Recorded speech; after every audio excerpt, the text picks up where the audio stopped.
-10 degree সেলসিয়াসের 15 KG বরফকে -10 degree Celsius এর 15 KG বরফকে স্বাভাবিক বায়ুমণ্ডলীয় চাপে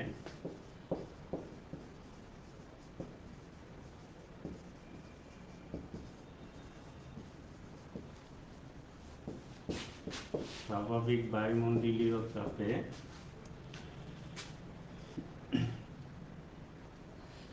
120 ডিগ্রি বাষ্পে পরিণত করতে 120 ডিগ্রি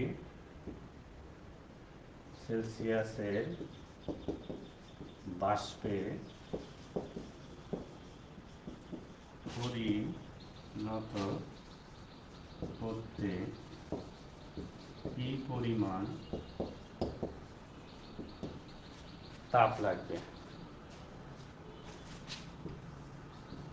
কি পরিমাণ তাপ লাগবে। ঠিক আছে, তোমরা যারা আছো লাইভে একটা খাতা কলম নিয়ে এগুলি উঠাই ফেলো,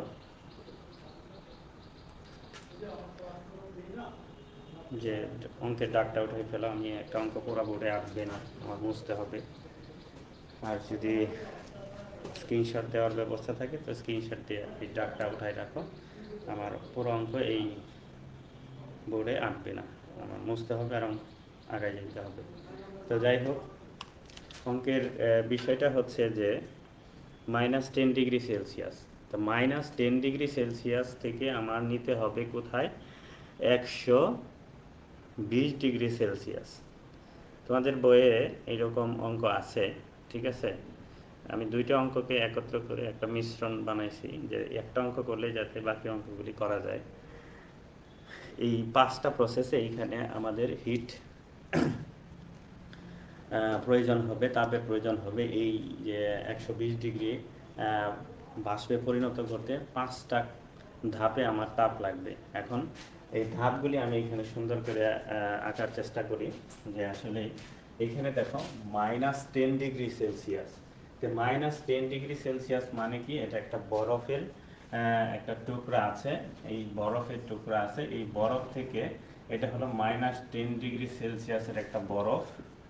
ঠিক আছে, এই বরফের টুকরাটাকে আমরা কি করব, প্রথমে 0 ডিগ্রি সেলসিয়াসের একটা বরফে নিয়ে আসবো। 0 ডিগ্রি সেলসিয়াসের একটা বরফে নিয়ে আসবো। তাহলে এই জায়গায় থেকে এই জায়গায় আসতে আমার একটা তাপের প্রয়োজন হবে, ধরলাম এটা H1। তারপরে এইখান থেকে আমার 0 ডিগ্রি সেলসিয়াসের বরফে 0 ডিগ্রি সেলসিয়াসের পানিতে পরিণত করতে হবে। এইখানে আমার তাপ লাগবে, ধরলাম H2। আবার এই 0 ডিগ্রি সেলসিয়াসের পানিকে আমার 100 ডিগ্রি সেলসিয়াসের পানিতে পরিণত করতে হবে। তো এই জায়গায় আমার তাপ লাগবে, ধরলাম H3। এবং এরপরে আরেকটা এইখানে 100 ডিগ্রি সেলসিয়াসের বাষ্পতে পরিণত করতে হবে। তাহলে এইখানে তাপ লাগলো, ধরলাম আমি H4। আবার ওই 100 ডিগ্রি এই বাষ্পকে আমরা যখন 120 ডিগ্রি সেলসিয়াসের বাষ্পে পরিণত করব, তখনও আমার একটা তাপ লাগবে, এটা ধরলাম H5। তাহলে আমার এই ফ্লো ডায়াগ্রামের মাধ্যমে আমি সহজেই বুঝতে পারবো যে আমার কি কয় ধাপে তাপের ক্যালকুলেশন বা হিসাবটা করতে হবে। এইখানে আমি আবারও এইটা দেখাচ্ছি, দেখো যে এইখানে যে বরফটা আছে, এই বরফটা প্রথমে কি হবে, 0 ডিগ্রি সেলসিয়াসের বরফ হবে। তাহলে বরফ হবে 0 ডিগ্রি সেলসিয়াস, তাহলে এখানে তাপমাত্রা কি হয়েছে, একটা পরিবর্তন হয়েছে। এটা যদি আমার T2 হয়, এটা হচ্ছে T1। এখানে তাপমাত্রা একটা পরিবর্তন হয়েছে। কত ডিগ্রি পরিবর্তন হয়েছে, 10 ডিগ্রি সেলসিয়াস।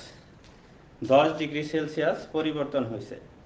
এই 10 ডিগ্রি সেলসিয়াস পরিবর্তন হওয়ার কারণে এইখানে, হ্যাঁ, আমরা এই যে তাপের পরিবর্তন হয়েছে, তাপের পরিবর্তন হইলে এইখানে সূত্রটা বসবে এম এস টি, ভর ইন্টু আপেক্ষিক তাপ ইন্টু তাপমাত্রার পার্থক্য। যেহেতু দুই ধরনের তাপ আছে, একটা 0 ডিগ্রি আর একটা -10 ডিগ্রি, তাহলে এখানে তাপমাত্রার পার্থক্য আসবে।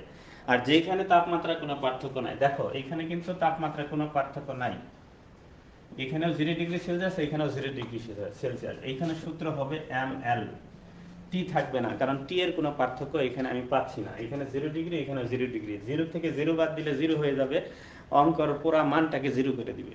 সেই জন্য এখানে আমার ওই সূত্র বসানো যাবে না, এমএসটি সূত্র বসানো যাবে না, এখানে সূত্র বসাতে হবে এম এল।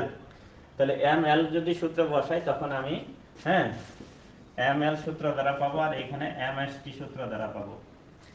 আর এই জায়গায় লক্ষ্য করো, এই জায়গায় আমার তাপমাত্রা কিন্তু পরিবর্তন আসছে আবার, এখানে 0, এখানে 100, তাহলে এখানে 0, এখানে 100 ডিগ্রি সেলসিয়াস, তাহলে এই জায়গায় কিন্তু তাপমাত্রা পরিবর্তন আসছে। তাপমাত্রা পরিবর্তন আসলে এমএসটি দিয়ে হিসাব করতে হবে, অর্থাৎ এমএসটি।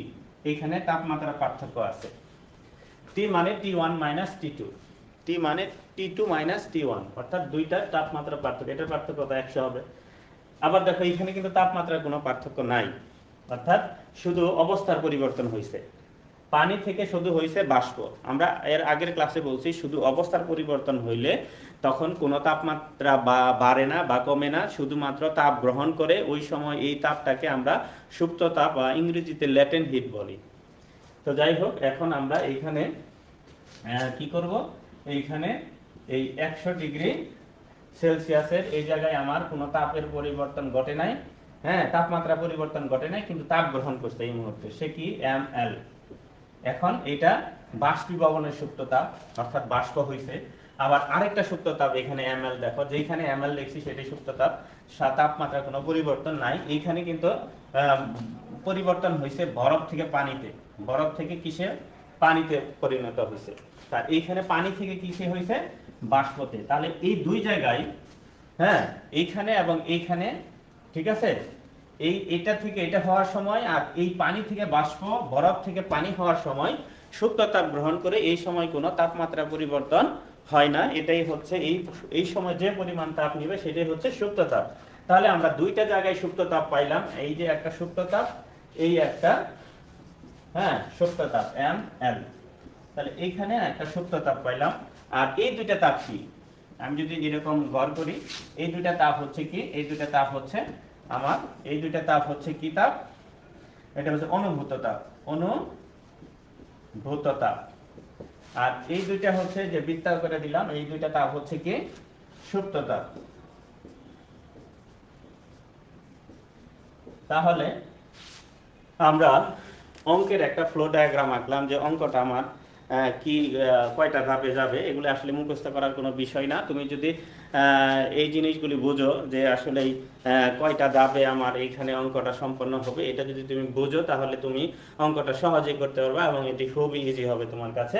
আমি আবারও বলছি যে বরফকে 0 ডিগ্রি সেলসিয়াস, -10 ডিগ্রি বা -20 যাই থাকুক না কেন, এটাকে প্রথমে 0-তে নিতে হবে।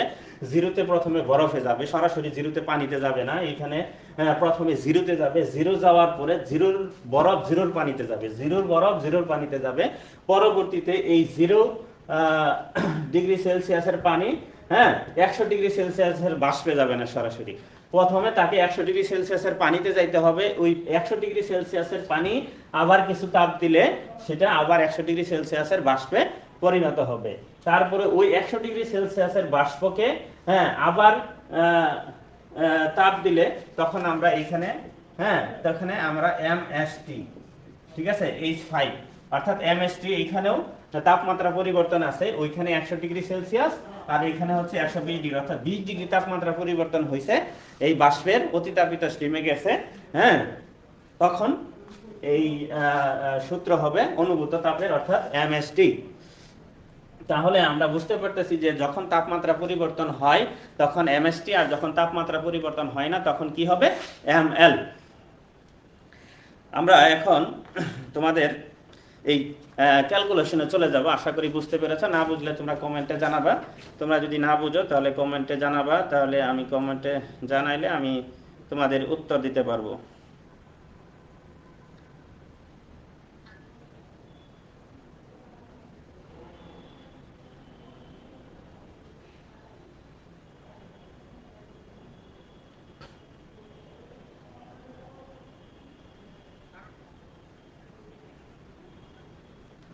কেউ কোনো কমেন্ট করছো কিনা দেখি। স্যার বোঝা যাচ্ছে, অনেকেই কমেন্ট করছো। নিচের অংশ দেখা যায় না স্যার, নিচের কতটুকু দেখা যায় না। অনুভূত তাপটা বোঝা যাচ্ছে। ও, নিচের অংশ বোঝা যায় না। আচ্ছা, নিচের অংশটা আমি উপরে লিখতেছি। তাহলে নিচে নিচে কোন পর্যন্ত লিখবো? নিচে, হ্যাঁ ঠিক আছে, নিচে এই পর্যন্ত দেখা যাবে, নিচেরটুকু দেখা যাবে না, সরি। নিচেরটুকু আমি উপরে লিখে দিচ্ছি। ধন্যবাদ এই কমেন্টের জন্য যে নিচের দিকে দেখা যাচ্ছে না। ঠিক আছে, কে? শরীফুল ইসলাম। তোমরা বুঝতে পারতেছি না গেল ক্লাসের অঙ্কগুলি বোঝা যাচ্ছে কিনা এগুলো কমেন্টে জানাও যে আসলে বুঝতে পারতেছো কিনা। হ্যাঁ, আমার কথাগুলি বুঝতে পারতেছো না, অঙ্কটা বুঝতে পারতেছো কিনা যেটুকু বলছি। তো আমার এই জায়গায় দেখো, ওই H4 আর H5টা হবে কি? H5টা হবে MST সূত্র দ্বারা। এইখানে বর তো যা আছে তাই হবে, এস হবে তোমার বাষ্পের যে সুপ্ত তাপটা, ঠিক আছে, অতি তাপিত স্টিমের সুপ্ত তাপ, তারপরে টিটা হবে পার্থক্য, অর্থাৎ এই টিটা হবে তোমার 100 মাইনাস 120 মাইনাস 100, অর্থাৎ এইখানে অনুভূত তাপ।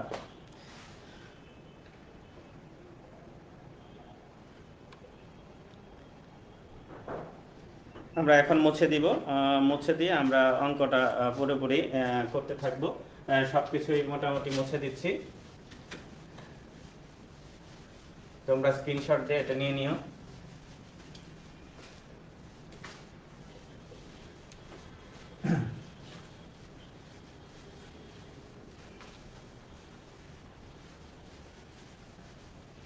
তাহলে আমাদের প্রথম ধাপটা ছিল যে -0°C থেকে আমার যাবে কত? 100° বা 0°C পানি। তাহলে এটা হচ্ছে প্রথম অধ্যায়। তো -0°, একটু বড় করে লিখতে হবে, নাইলে হয়তো দেখতে পারবো না। -0°C 15 কেজি বরফকে 0°C বরফে পরিণত করতে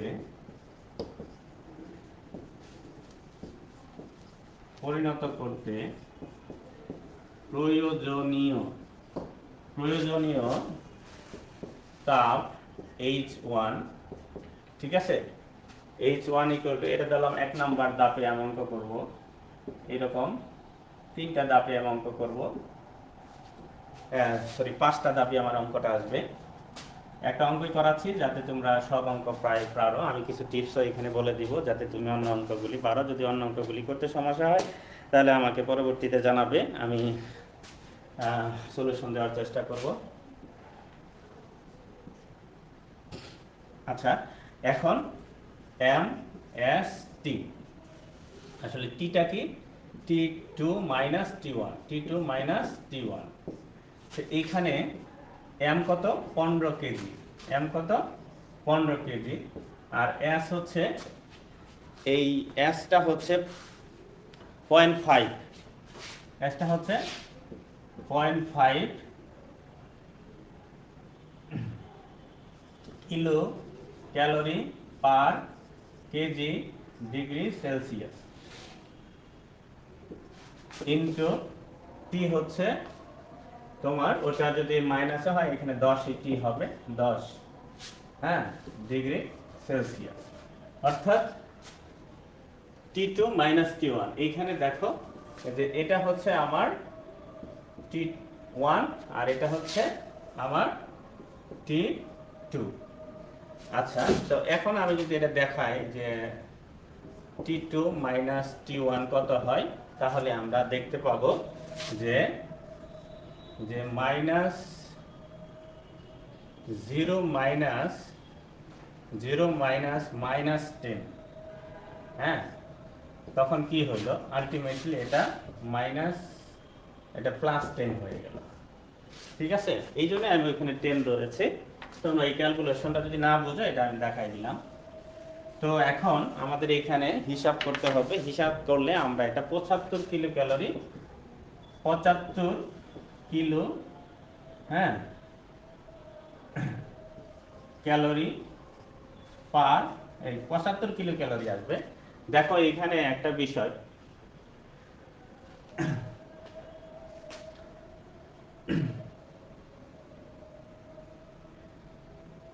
যে কাটাকাটি করে সব ক্যালোরিতে থাকবে, কিলো ক্যালোরিতে থাকবে।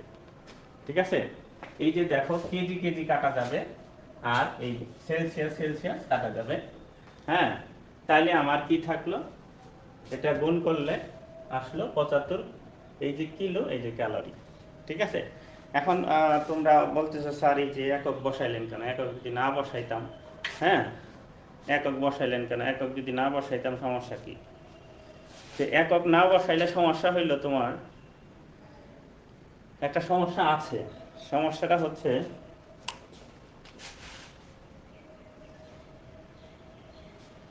একটু সাইটে গেছে না, 10 ডিগ্রি সেলসিয়াস দেখাই দিই। এখানে 10 ডিগ্রি সেলসিয়াস সিসি কাটা গেছে। তোমরা যারা ভেজাল পছন্দ করো না, তাদের জন্য দরকার নাই এই একক বসানি। কিন্তু একক বসাইলে নির্ভুল হবে। যারা ভালো জানতে চাও, ডুয়েটে অ্যাডমিশন নিতে চাও, বিএসসি ইঞ্জিনিয়ারিং করতে চাও, ভালো জব করতে চাও, শুধু পাস না, তারা এই এককগুলি নিয়ে আলোচনা মানে দেখবা যে কাটাকাটি করে আমি যেটা লিখলাম, আমি যদি এখানে সব এটা না দিয়ে এটা না দিয়ে এটা না দিয়ে যদি আমি শুধু কিলো ক্যালোরি লিখতাম, তখন তুমি চিন্তা করতে কেমনে আসলো, ক্যালোরি অত হইতে পারতো। ঠিক আছে, তো অনেক সময় পরীক্ষার হলে কিন্তু এখানে কেজি না দিয়ে গ্রাম দিয়ে দিবে, তখন গ্রাম আর কেজি তো কাটতে পারবো না। তাহলে এটারে হয়তো গ্রামে নিতে হবে, আর নাহলে এটারে গ্রামে নিতে হবে, এইখানে গ্রামে নিতে হবে। তো এইখানে কেজি থাকলে এখানে কেজিতে কাটা যাবে, এখানে গ্রাম থাকলে এখানে গ্রামে কাটা যাবে। সেই জন্য তোমার এককগুলি লিখে নিলে তোমার বোঝা যাবে যে আসলে আমি যেটা যে এককটা লিখছি সেটা ঠিক আছে কিনা। অনেকেই অঙ্ক করে পরীক্ষার হলে কিন্তু একক লিখতে পারে না। এর মূল কারণ হচ্ছে যে এই তোমার এই ইয়াগুলি তোমার দেখে না। তো আমার দ্বিতীয় ধাপে আমি যেটা হিসাব করব, দ্বিতীয় ধাপে দুইটা ধাপে। এখন এই 0 ডিগ্রির বরফ আছে, 0 ডিগ্রি সেলসিয়াসের 15 কেজি বরফকে 0 ডিগ্রি সেলসিয়াসের পানিতে পরিণত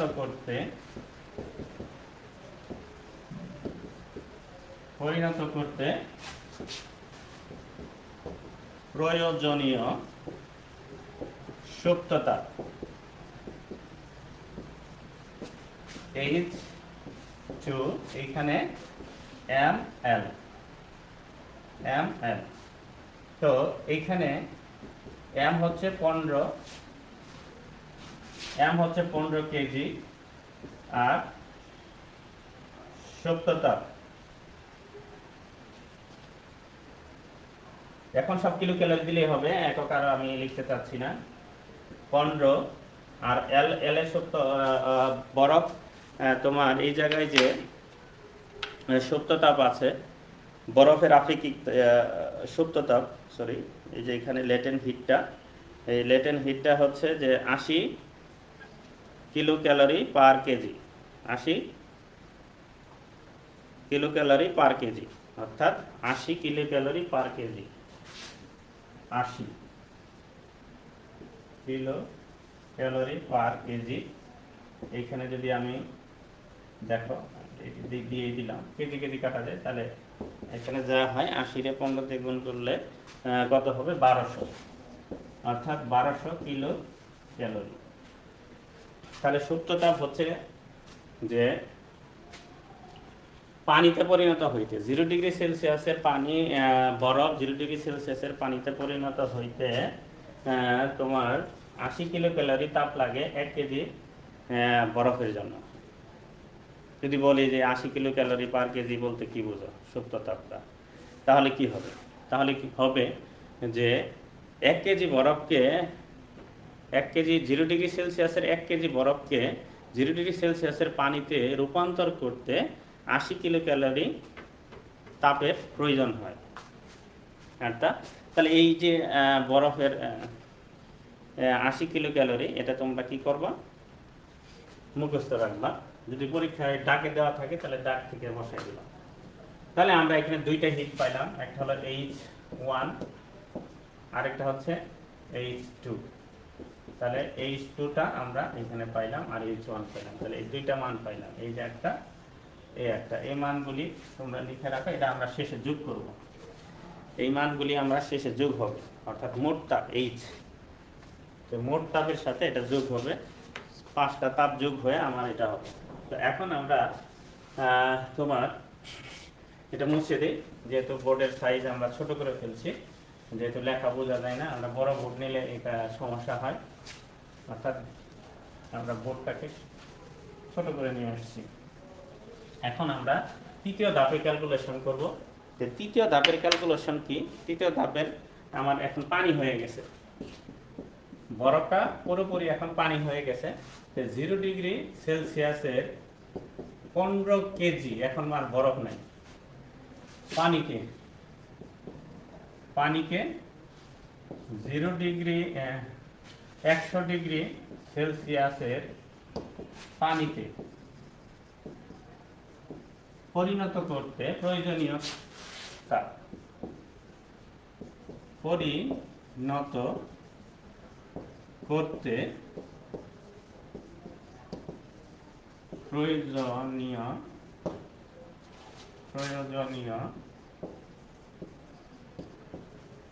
তাপ। তাহলে এইখানে H3, প্রয়োজনীয় তাপ H3 MST। এখন এখানে T2 - T1, T এর বলতে হলে T2 - T1। MST, M হলো 15 কেজি, S হচ্ছে 1 কিলো ক্যালোরি পার কেজি পার ডিগ্রি সেলসিয়াস। তাহলে পানির আপেক্ষিক তাপ, এটা পানির আপেক্ষিক তাপ 1 কিলো ক্যালোরি পার কেজি পার ডিগ্রি সেলসিয়াস।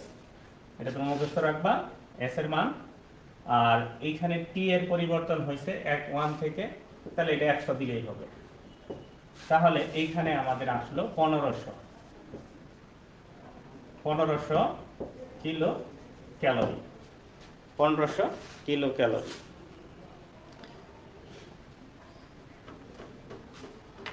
তো এইখানে আমরা তোমাদের একটা জিনিস আবারই খেয়াল করাই দিই, যে এখানে তাপমাত্রার পরিবর্তন হয়েছে, 0 থেকে 100 ডিগ্রিতে উন্নীত হয়েছে, এইখানে এমএসটি হবে। যেখানে তাপমাত্রার কোনো পরিবর্তন নাই সেইখানে এমএল। তো তোমাদের এখন আমরা দ্বিতীয় ইয়াতে যাব, যে 100 ডিগ্রি সেলসিয়াসের এখন কি পানি আছে, 15 কেজি পানিকে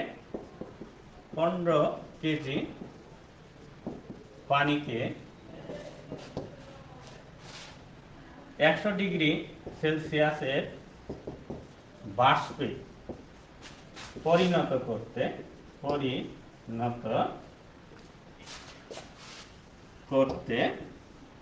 প্রয়োজনীয়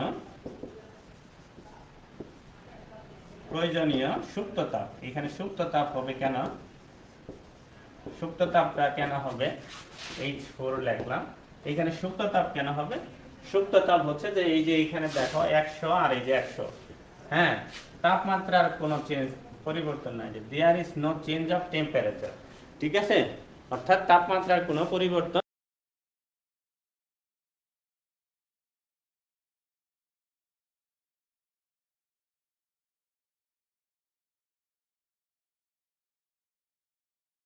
ml।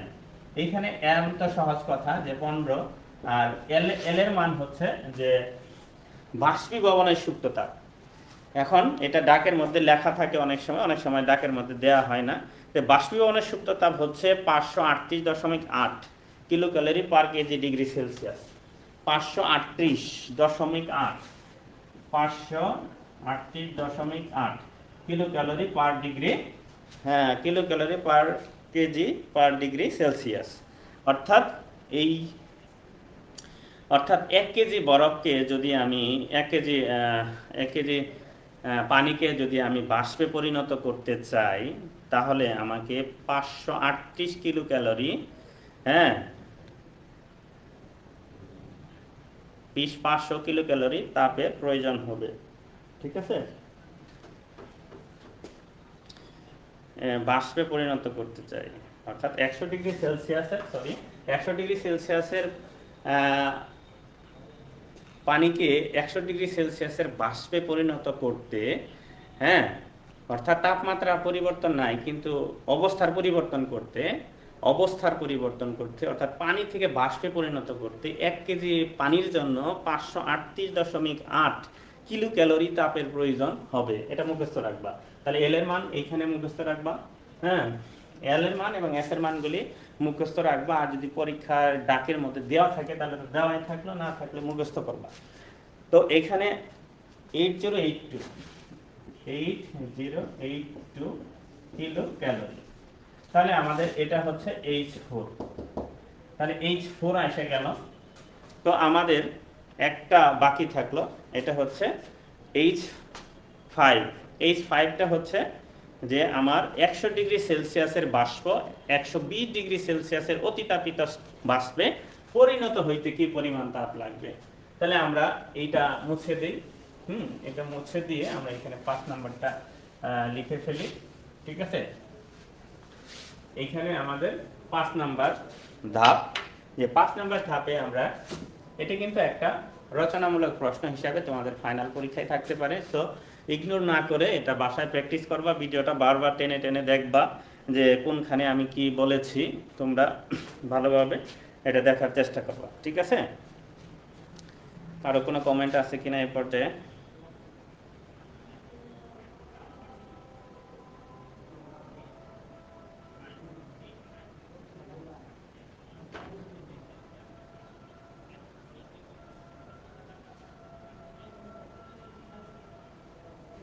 হ্যাঁ, এস এর মানটা শরীফুল ইসলাম বলছো, এস এর মানটা কই পাবো? এস এর মানটা দেওয়া থাকবে, নাইলে মুখস্থ রাখবা। অর্থাৎ পানির আপেক্ষিক তাপ, বরফের আপেক্ষিক তাপ, তারপরে বাষ্পের আপেক্ষিক তাপ, এগুলি সবগুলি মুখস্থ রাখতে হবে। পানির আপেক্ষিক তাপ 1, এখানে বরফের আপেক্ষিক তাপ আমরা 0.5,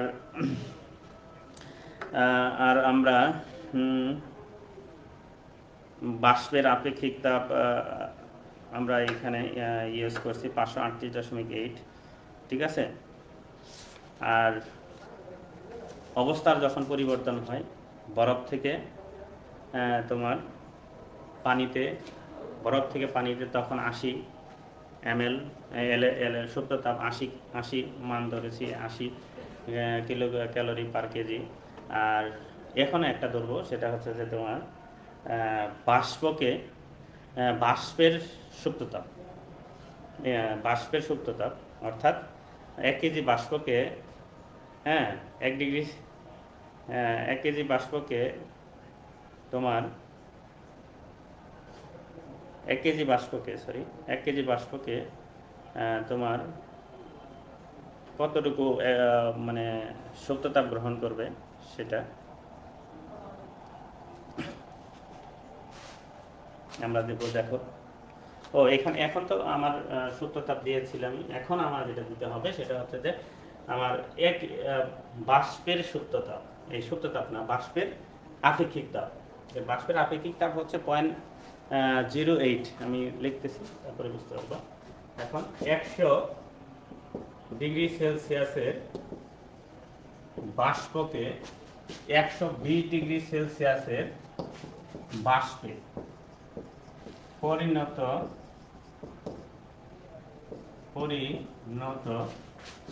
করতে প্রয়োজনীয় তাপ,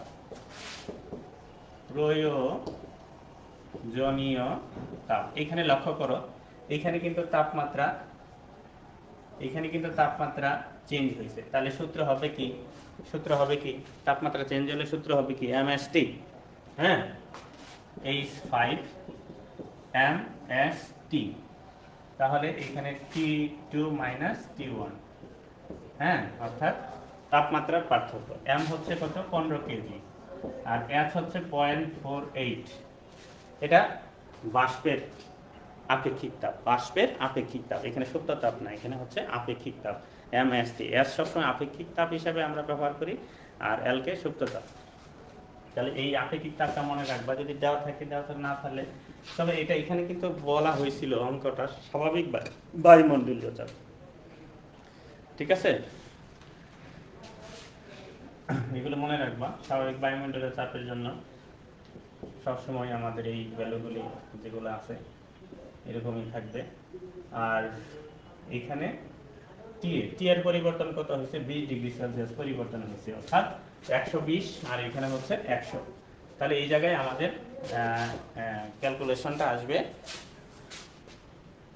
150 বা এরকম কাছাকাছি আসতে পারে, 150 একটু কম হতে পারে। তো এটা তোমরা ক্যালকুলেশন কইরা একটু দেখো তো, দেখি কত হয় এটা। আমি ক্যালকুলেশন করতেছি। এটা হচ্ছে 15 গুণন 0.48 গুণন 20, 144, 150 হবে না, 144, অর্থাৎ এই অবস্থায় আসবে। এখন 144 কিলো ক্যালোরি, এখন আমাদের সময় এসেছে মোট তাপ হিসাব করার জন্য। মোট তাপ হিসাব করার জন্য আমার সময় আসছে। এখন আমি মোট তাপ হিসাব করে ফেলব। এখন মোট তাপ, অতএব মোট তাপ, এটা হচ্ছে H5। তাহলে মোট তাপ হলো, অতএব মোট প্রয়োজনীয় তাপ H সমান H1 plus H2 plus H3 plus H4 plus H5। তো এইখানে আমাদের H1 কত ছিল, H1 ছিল 75, তারপরে H2 ছিল 1200, তারপরে H3 ছিল 1500, আর H4 ছিল 8082, আর H5 হইল 144। তাহলে 144, এখন এটা যোগ করি আমরা, তাহলে এখানে বুঝতে পারবো যে টোটাল কত হইল।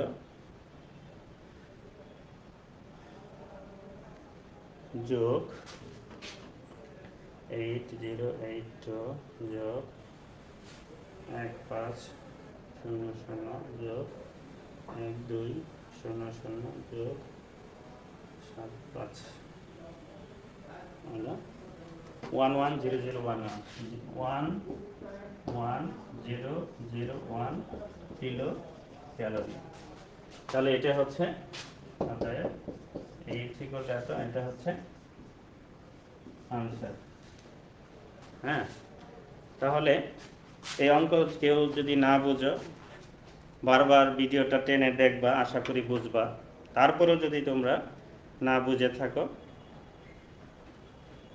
MB Asif miss you sir, I am miss you too,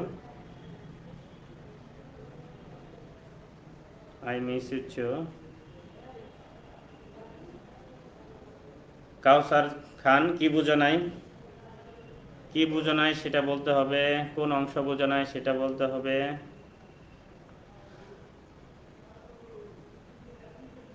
না বুঝলে বারবার টেনে টেনে দেখবা। তোমরা যারা ক্লাসে, আজকে হঠাৎ করে রুটিন চেঞ্জ হয়েছে, গতকাল চেঞ্জ হয়েছে, হয়তো ভিউ অনেক কম হয়েছে আজকে, হ্যাঁ, লাইভে। তোমরা যারা পরে দেখবা, তোমরা কমেন্ট করে জানাবা যে আসলে এই ক্লাসটা কেমন হইল, হ্যাঁ, আর কোনখানে বুঝলা কিনা বা কোনো সমস্যা হয়েছে কিনা সেগুলি তোমরা জানাবা, ঠিক আছে? তাহলে আমরা আজকে এই পর্যন্তই। তোমাদের একটা বিষয় আমি বলবো যে আমরা পরবর্তী চ্যাপ্টার 2-তে যাব। চ্যাপ্টার 2-তে আমরা চলে যাব পরবর্তী দিন। তোমাদের পরবর্তী দিন তোমরা যারা থাকবা, তোমরা গ্যাসের আপেক্ষিক তাপ এগুলি পরে আসবা। তারপরে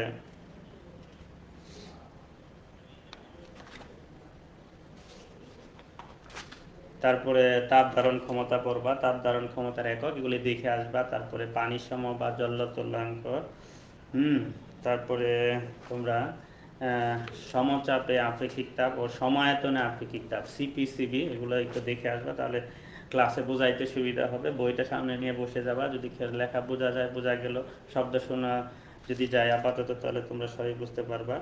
অর্থাৎ সিপি থেকে সিবি কেমনে বড় হয়, সিপি থেকে কেমনে বড় হয় এগুলো আমরা দেখাবো। সিপি সিবির মধ্যে সম্পর্ক দেখাবো। সিপি মানে স্থির চাপে আপেক্ষিক তাপ, আর সিবি হচ্ছে স্থির আয়তনে আপেক্ষিক তাপ। এটা আমরা আগামী ক্লাসে তোমাদের জানাবো। তোমরা সবাই একটা অ্যাসাইনমেন্ট খাতা করবা। অ্যাসাইনমেন্ট খাতার মধ্যে ক্লাস প্রথম ক্লাস থেকে যেগুলি আমি পড়াইছি সবগুলি অ্যাসাইনমেন্টে তুমি আমার এই বোর্ডে যেগুলি লেখা আছে কমপক্ষে এইগুলি তোমার অ্যাসাইনমেন্টে আমি দেখতে চাই।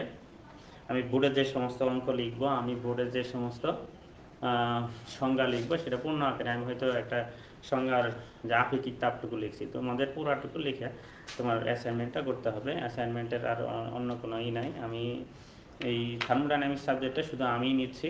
সো আমার যে নির্দেশনা এই সাবজেক্টের জন্য আমার নির্দেশনাই যথেষ্ট। আর তোমাদের কোনো সমস্যা হলে আমাকে জানাবা, ঠিক আছে? তো এই বলে আজকে আমি আমার লাইভ ক্লাস শেষ করছি। সবাই ভালো থাকো, ঘরে থাকো, স্বাস্থ্যবিধি মেনে নিরাপদে থাকো। আল্লাহ হাফেজ।